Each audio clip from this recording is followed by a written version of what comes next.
And I'm Rebekah, and we are Mama Bear Apologetics. We're just two gals talking about life's big questions from a biblical worldview. Because when it comes to the battle of ideas, we need to be able to say, mess with my kids and I will demolish your arguments. You mess, I demolish. Got it? Capiche? Rise up, ladies. Rise up, Mama Bears. This might not affect your faith, but it might affect your children's. This is podcast episode 1. It's a big deal. Big deal. Wow, so Hillary, you approached me about Mama Bear Apologetics a few months ago, and I was extremely excited because I love apologetics, and I love the idea of getting more people involved in it, especially women. Especially women and moms. Mm-hmm. So why don't you tell everyone where you got the idea from Mama Bear Apologetics? Well, before we do that, I think there's a lot of women out there who don't even know what apologetics is. Yeah. The most common question I get is, what are you apologizing for? Yeah, sounds like you are. It's a funny word. It's a funny word. So the word apologetics is actually derived from the Greek word apologia, which originally referred to just defending any position through systematically applying reason, logic, solid information, pretty much anything you would see in a trial, in our modern day trials. So early on in the church history, Christianity was obviously under a lot of attack, as we kind of have always been.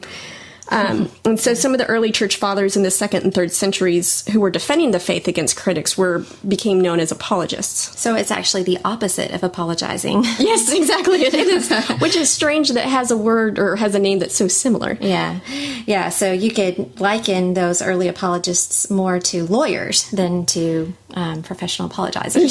yes, exactly. For example, there's a man named J. Warner Wallace who's written some books, and actually I'd like to give him a shout out.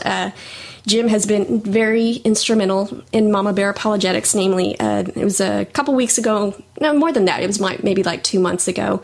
I kind of ran this idea by him and another guy named Kevin Harris who works with William Lane Craig, and they were just floored at the idea of this, and I will always remember this, that Jim looked at me and he said, Hillary, you have to do this now. You can't wait till you graduate. You have to do this now. I'm in the midst of a few degrees right now, so... And you called me the next day then, right? I did. Exactly. I thought, who else here is going to be a mama bear with me? So J. Warner Wallace has written a book. He was actually a forensic detective, I think. Hopefully, Jim, that's the right word for it. But he wrote a book called Cold Case Christianity, because he kind of specialized in his profession in the cold cases, meaning the trials kind of ended. We're not really sure what happened. Yeah. And I don't believe he was a believer, and he thought, I'm going to see if Christianity checks out. And I think he went to disprove it. And he's actually pretty famous, too, isn't he? He's been on Dateline and other shows like that for, I'm sure he has. He's got some good work. But so essentially, what he did with his book is said, if I were going to be bringing this to trial, what evidence would I need for this? And so that's kind of how he presents it, which is similar to how there's some other guys that did that, like Lee Strobel. Yeah, Lee Strobel. He was, I believe, an investigative journalist. Is that what he was? Yes, and I believe his wife became, I may be getting this wrong, sorry, Dr. Strobel, I got it wrong, but his wife, I believe, became a believer, and he was like, okay, well, I'm just going to use my skills to prove this wrong. And he went and really studied Christ and the evidence for Christ's existence and his death and resurrection. And he has a series of books, the Case for books. I think the first one is the Case for Christ. Yeah, I was wondering which one the first one was. I know that the most recent one he has is the Case for Grace, and that's the most recent. So we've got the Case for Christ, Case for Creed, or that's out. They actually have a DVD, Case for Faith. And now they have I believe he has a whole kid series. So that's right. Taking it down to a child's level. Yeah, and that's really good because it kind of helps parents if we're going to be talking through this with our kids, how something that I can get this across to a 5-year-old. Yeah, and what he does, I've read Case for Christ, and what he did in that book is he went to the experts, like an investigative journalist would do, and so you get these little snippets of his interviewing these different experts. It's a great book. I highly recommend it. Kind of takes you on the journey with him.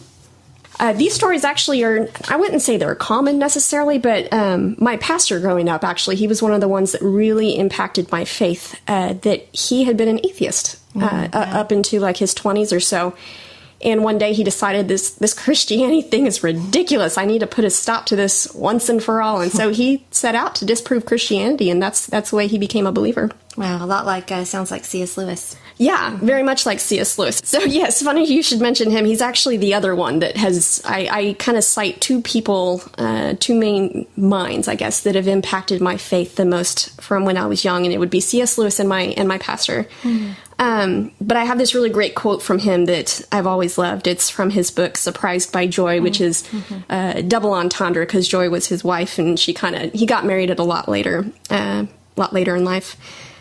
So he says, in the Trinity term of 1929, I gave in and admitted that God was God, and knelt and prayed, perhaps that night the most dejected and reluctant convert in all of England. The most reluctant convert. That's right. That's one of his favorite quotes, and I love it because it kind of shows there's an emotional component to faith, but there's also an intellectual component to faith. And there's some people who are ruled more by emotions, but there's also people who are ruled more by intellectual stuff. And so if we ignore them as a church, thinking that apologetics doesn't matter, it's just for the people who want to argue, we're going to miss out on great minds like C.S. Lewis, who, if someone hadn't presented him with a lot of the evidence, we wouldn't have had some of his work. And he's one of the most influential Christian thinkers of the 20th century. Yeah, most definitely. We can't imagine Christianity today without his work, and especially his children's books that so many people all the get Narnia exposed. series, that are just play such a huge part in people's childhood. I would love to actually do a series going through those, because there's a lot of really good theology in those books. That's the perfect thing for if you want to start kind of teaching your kids some theology. I mean, what better way to do it? Yeah, that's actually my husband and I did that last summer with our girls, and he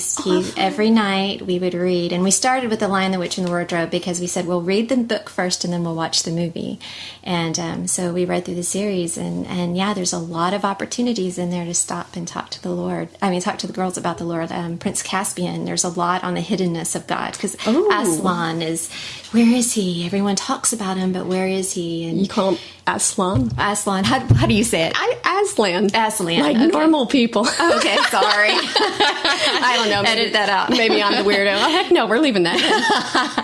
So he's, so Lee and I are reading this, and we're looking at each other, because we've been talking a lot about the hiddenness of God is something that was a big stumbling block for me. Well, explain, what is the hiddenness of God?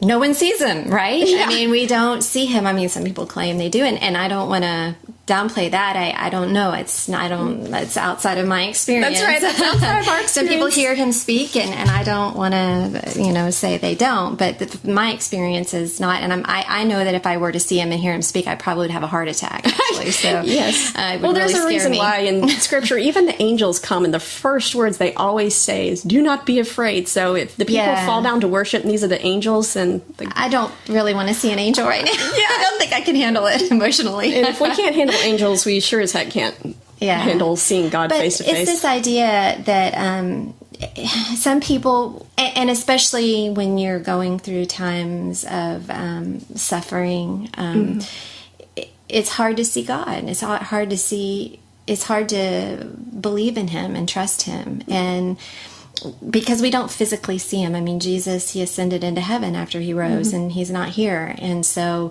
that's a problem that we have to be able to address with people, and even with children. One day, I came downstairs, and my daughter had drawn a picture, and it was her, and she had written on the thing, "For God." Aww. And she told me that she had left that there for him because she wanted him to come get it. And so I was like, okay, I'm thrown right into this question of the hiddenness of God. And and it was good that I was already struggling with it myself, but kind of good. I was kind of laughing at God, going, okay. So we had to sit and talk about that. And so children, they think about these things. It's amazing the questions that will come out of their mouth. There's a couple that I want to interview with, the Shells, that I just met them recently.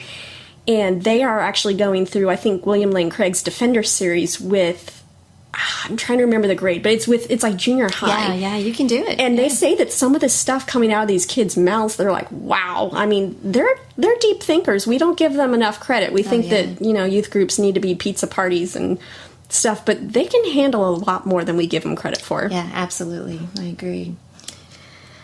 Okay, so Hillary, tell me how your pastor and C.S. Lewis affected your faith. Oh, yes. So, like I said, my pastor he kind of taught himself apologetics mainly because he was trying to prove it wrong. And so one of the things I loved about the church that I went to is almost every sermon that we had an apologetics kind of take-home message, mainly because since he was having to prove these things to himself the whole time when he was going through his period of searching, he was able to pass that on to us. And I remember, you don't see that very often. No, and they don't teach that in seminaries, and I think that's really a shame. Yeah. Some of the best teachers I've ever had were ones that did not go to seminary.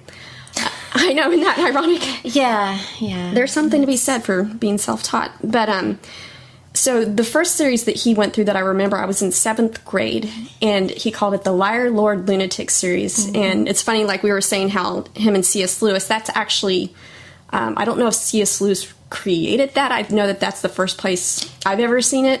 It's probably created so many things you read from C.S. Lewis, and then if you ever read G.K. Chesterton, you're like, wait a minute, that's where he got it from. Anyway, no, I will give credit to where it's due. It's probably C.S. Lewis. Well, but it's great thinkers. They just influence each other. Yeah, right? They just influence each other. But so he had something called the Trilemma series. Mm-hmm. Trilemma, we think of dilemmas where you're trying to pick between two things. The trilemma is where you're trying to pick between three.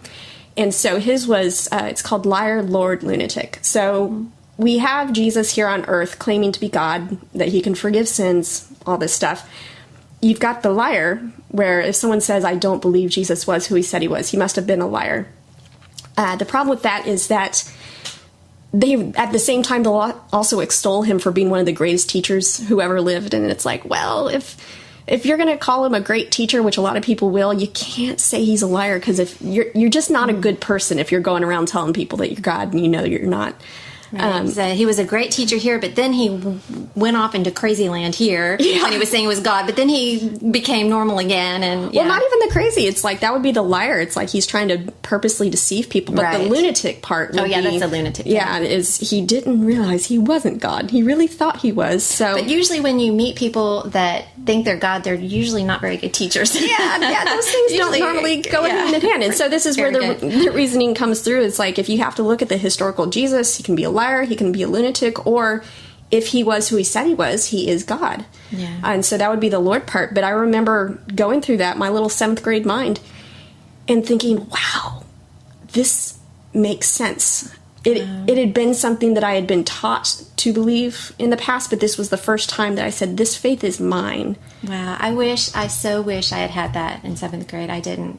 And it created problems for me later on. Yeah. You're blessed to have that. Absolutely. And the second series that he went through that I remember very vividly was the evidences for the resurrection. Wow. And he went through each of the different theories that people have given. Did the disciples steal the body? The swoon theory, that one's my favorite, because it's just ridiculous. Or the collective, what was it? Not delusion, hallucination. Hallucination, yes. Like 500 people hallucinating at the same time. Wow, has that ever happened before? Yeah, but I think LSD was made. Yeah. And even if it was, they wouldn't be seeing the same thing. So right. We'll have, I'm sure we're going to devote a lot of time to talking about the evidences for the resurrection. So your pastor was going through this when you were at 7th and 8th grade. Wow. Yeah, and so awesome. To this day, and when I say, like, we all have doubts. We all still have those times, I call them the dark nights of the soul, where you're starting to wonder again, did I pick the right religion? Do I just believe this because I grew up in it?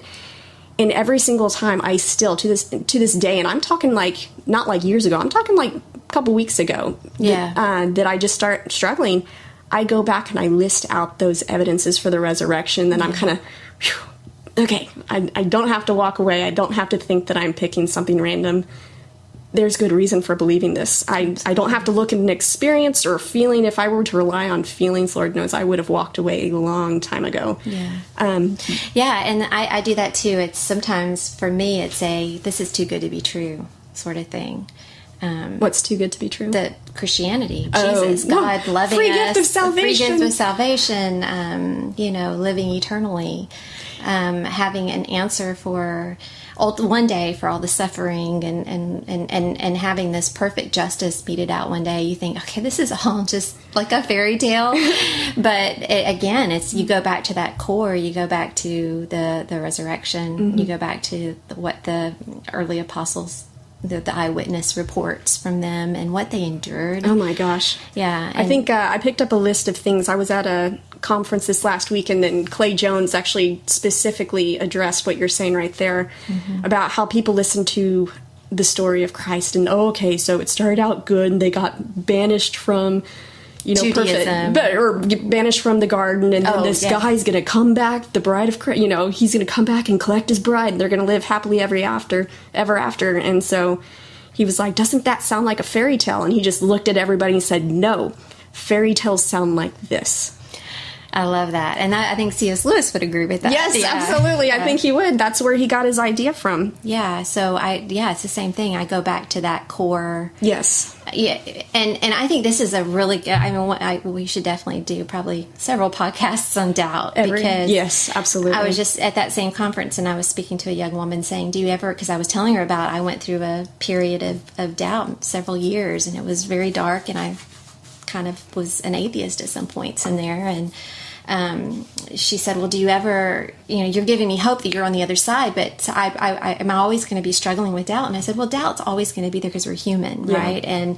But you learn to categorize doubt, and you learn to say, okay, this is a peripheral issue. This is something that doesn't affect the resurrection. Yeah, does not affect, you have your core. Your core. Okay, so was the earth and universe created in 6 days, and that is important, yes, but that is peripheral to the resurrection. Yes, it's that core. We call them Nicene Creed things. You go up and look the Nicene Creed up, and you'll see that that's sort of the core beliefs of who Christ is, who God is. What happened to him, his death, burial, resurrection, the work of the Holy Spirit. That's the core. That's the core. Yeah, the things that the peripheral stuff, I think it's really easy to pick people off. I compare it to, I read an article a while back about, I know it's hard to believe that I have ADD. You'd never guess that. Actually, everybody would guess that. No. But it talks about how the ADD mind is like having 1,000 Post-it notes in front of you, and you're having a hard time picking which one is the most important. So your mind just bounces around everywhere.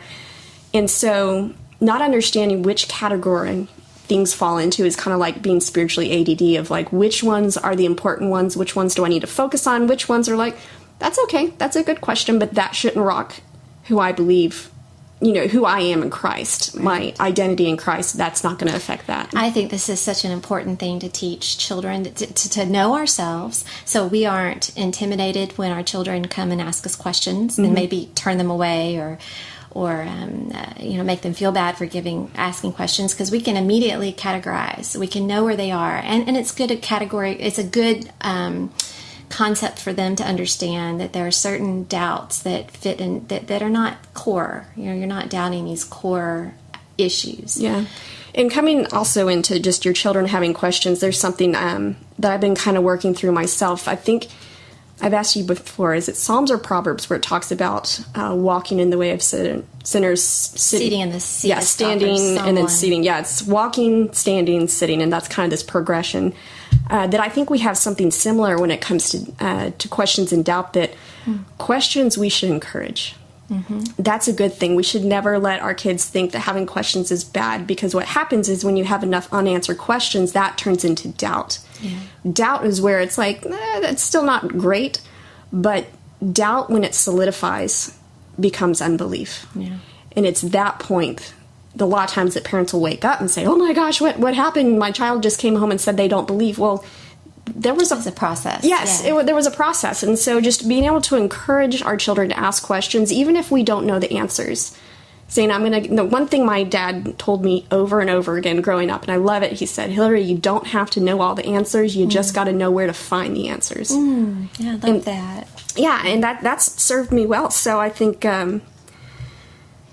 Well, we're talking a lot about moms. So, well, you mentioned when you were talking about having ADD, and it sounded like a mom with several children. Yes. Because you are multitasking, and you don't, and multitasking is tough, and it's also, you have all those sticky notes that you're having to do, and you're having to flip between them and change gears constantly, and it's tiring. Yeah. And so you don't have the mental energy it takes to read through some deep theological, philosophical book. Yeah. Laying out all the arguments. You want to have it condensed, and So anyway, the original idea had been for that, and another place that I got just the name Mama Bear, because I thought it could be the Mama Bear series, but I got that specific name because, you know this, the listeners, I don't know if I should admit this, I don't have children.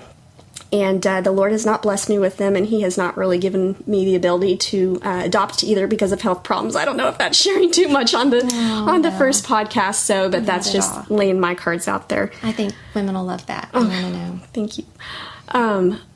But the Lord has still called us to be spiritual parents. Yeah. Even if we have not been blessed with children, we can still be spiritual moms. And so I love that. I made sure for Mother's Day to wish a happy Mother's Day to mothers of biological, adopted, and spiritual children. Mm-hmm. In fact, I got my first Happy Mother's Day from Angelique. She actually texted me first thing that day. Oh, okay, I'm getting chills. That's so sweet. I love it. She's so great. But so I got a nickname a couple years ago that was Mama Hill. Oh, yeah. Mama Hill. It was because John and I worked with a lot of singles, and so there was some guys that, were being guys where they're sick and they won't go to the doctor, and I was like, you have to go, and I just started kind of going all mom on them, and they're like, so they started calling me Mama Hill for when that part comes out. And so I kind of analyzed that of when I do have this side of me that comes out, and it's either if I feel like someone needs to be protected, or if I see truth being radically compromised. And so that mama instinct right there came out, and I thought, what is that? And I thought, it's like a mama bear, where she's all cute and cuddly and sweet and maternal until you mess with her kids, and then that woman is going to open up a can on you, and you're going to feel the pain, and she's going to bring the pain. And I thought, that's exactly what I want the moms to be, is apologetics might not affect them, but if they could see how it could affect their kids, suddenly they are going to rise up and say, oh, no, you are not messing with my kids, and they're going to go teach themselves apologetics. Yeah, and I think it's so much more important today than what it was maybe in our parents' day and in their parents' day. And even in our day. Even though it should have been happening then, too. Yeah. But I think very much in our day to day, because our culture is becoming more diverse. Yes. We have...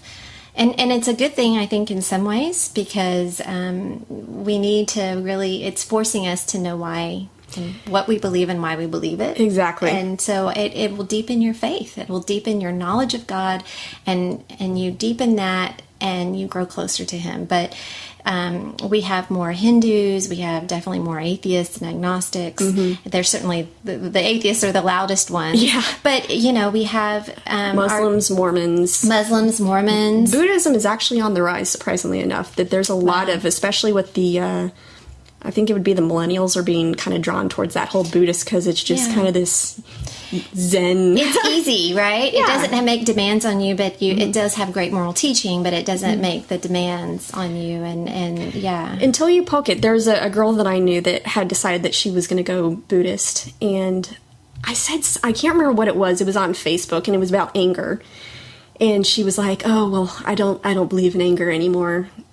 I said, really? I said, so the little girls that are sold into sex slavery, that doesn't make you angry? And she's like, well, I feel disappointed. I was like, well, you can feel disappointed. I feel angry. Wow. That makes me angry. Yeah. And there's things that we need to be angry about. So anyway, we'll go into a whole series at one point about just the different worldviews, and kind of comparing that to how this either religion or worldview answers a question versus how Christianity would answer the same question. So our children are growing up in a world where, and then you just have the internet, you have TV, goodness. They're getting exposed to more worldviews, and we can't live in a bubble. And we're not supposed to, actually. We're supposed to be in the world, but not of the world, right?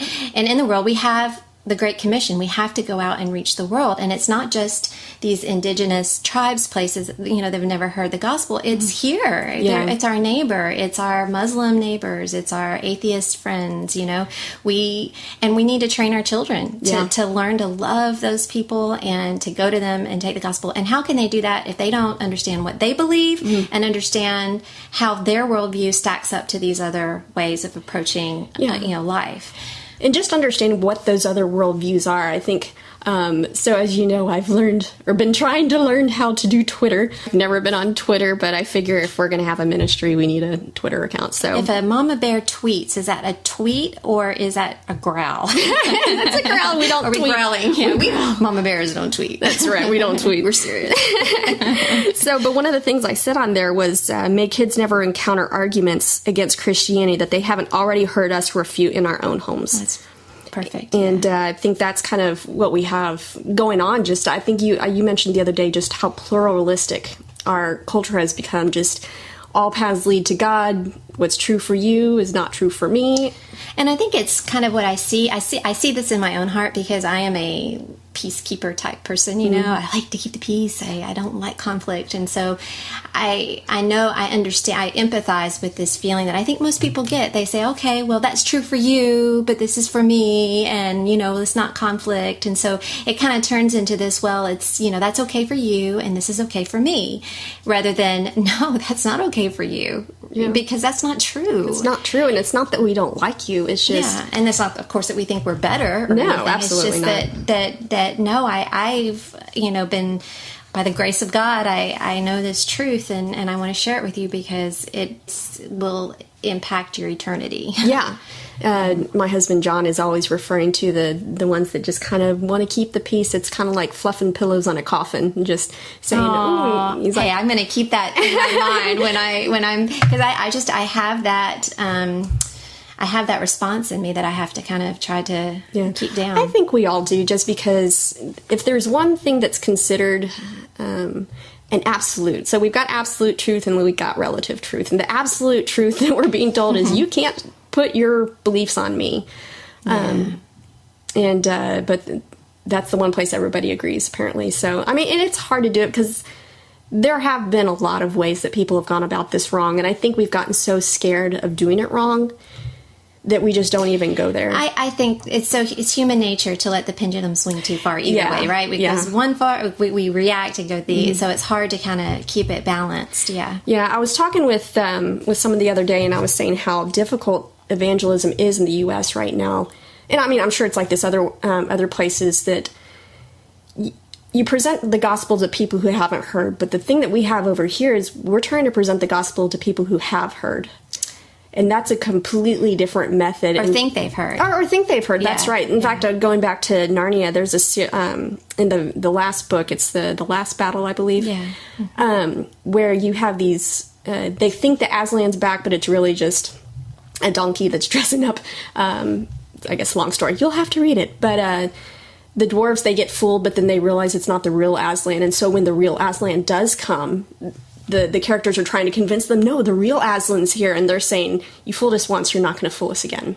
Mm-hmm. The dwarves are for the dwarves. We're staying on our own side. Yeah. I think that pride was kind of kicking in. Well, there's something to be said there for when someone's presented with a false gospel or the wrong Jesus. It's like people say, oh, just preach Jesus. You have no idea who they're picturing in their head. Right. Well, and a lot of times if they have, like the dwarves in that story, they've invested a lot in it, but it was not real. Yeah. Then it hurts. Yeah. And a lot of times they will risk things for that belief that's not real. And because religion is a powerful thing. Any religion, any belief system is powerful, and religion is particularly powerful. And so people will give up a lot for something, and when they find out that it's not true, they reject it all. They say never again. Because they don't want to be hurt. It's a protective mechanism. It's totally, I understand that. Yeah, I do too. In fact, another thing that I've thought about before is we have a lot of cases of celiac disease going around right now. You know what that is. It's where you have a gluten allergy. Yeah. And I think that's really ironic considering that Jesus says that he's the bread of life. I didn't think of that. Yeah. That basically what we have is we have this kind of probably genetically engineered type of wheat that our body has taken in so much that finally it's like, no more. And then when you try, even if you were to give it something that was good and wholesome and natural, it's still going to reject it because it's almost like inoculated to the real thing. And anyway, that's it's so highly sensitized. The system is, yeah, and it's understandable. Mm-hmm. So speaking of Mama Bear tweets or growls, as I want to call them, I saw that one that you put up. You put up an article. Which one was it? You tweeted an article. It was something about the 300 questions, and it's very true. I am a living example. That's actually one of the ones that it's like, because I hadn't wanted to tweet, and I just did that one. It was like one of my first, it was like my second one, and it got retweeted by I know this isn't a lot, by 6 people. I was like, oh my gosh. I had the article is from I think the UK Telegraph, and it was talking about how moms get 300 questions a day. Absolutely. It's just an insane number of questions. And so I tweeted that with, who do you think's getting asked these spiritual questions first? Mom. Yes. Mom's the one being asking.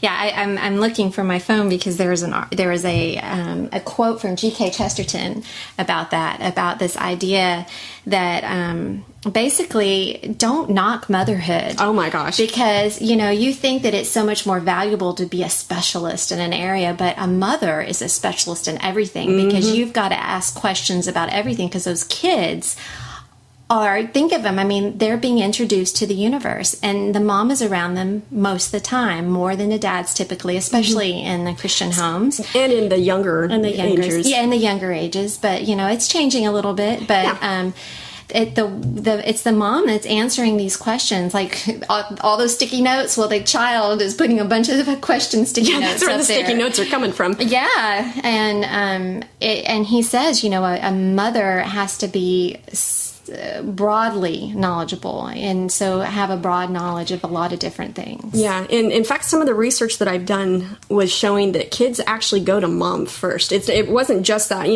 that's kind of where I got that tweet from, but it's also because some other research I heard that dads are very influential. In fact, there's another study that we'll talk about at some point, called Faith and I think Families and Faith, or Faith. One of them. It's about the transmission of faith, and it talked about how one of the highest correlations to the transmission of faith is a warm relationship with the father. Wow. So the dads play an absolutely vital role. However, some of the other research talks about when the kids have questions, where do they go first? And dad becomes more influential, kind of maybe in late teens, 20s ish, kind of later on. But up until kind of maybe around 15, 16, mom is still the first one they go to. It's not only for questions, it's for tornadoes too. My children are so funny. When there is a tornado, warning or a bad storm, they come to me. I'm like, no, I'm going to daddy too. It's so funny. It's just that something about, since we're the primary person there, we are the ones, when they get hurt, they come to us. When they're sick, they don't want mommy leaving. They want mommy here. Daddy doesn't know anything. It's just mommy is the center of their world. Yeah, dad may protect, but mommy comforts. Mommy comforts, yeah. And here's the quote that Chesterton, I just want to read it. How can it be a large career to tell other people's children about the rule of 3, and a small career to tell one's own children about the universe? Wow. How can it be broad to be the same thing to everyone, and narrow to be everything to someone? No, a woman's function is laborious, but because it is gigantic, not because it is minute. I will pity Mrs. Jones for the hugeness of her task. I will never pity her for its smallness. And that's from What's Wrong with the World by G.K. Chesterton. This has been a Mama Bear Apologetics recording. To learn more about Mama Bear Apologetics, please visit us on the web at www.mamabearapologetics.com. Have you been stumped by your kids already? Or maybe you have a nagging question of your own that you think would make a good podcast. Send us an email to askthemamabears@gmail.com, and we will do our best. Rise up, ladies. Rise up, Mama Bears. We are all in this together.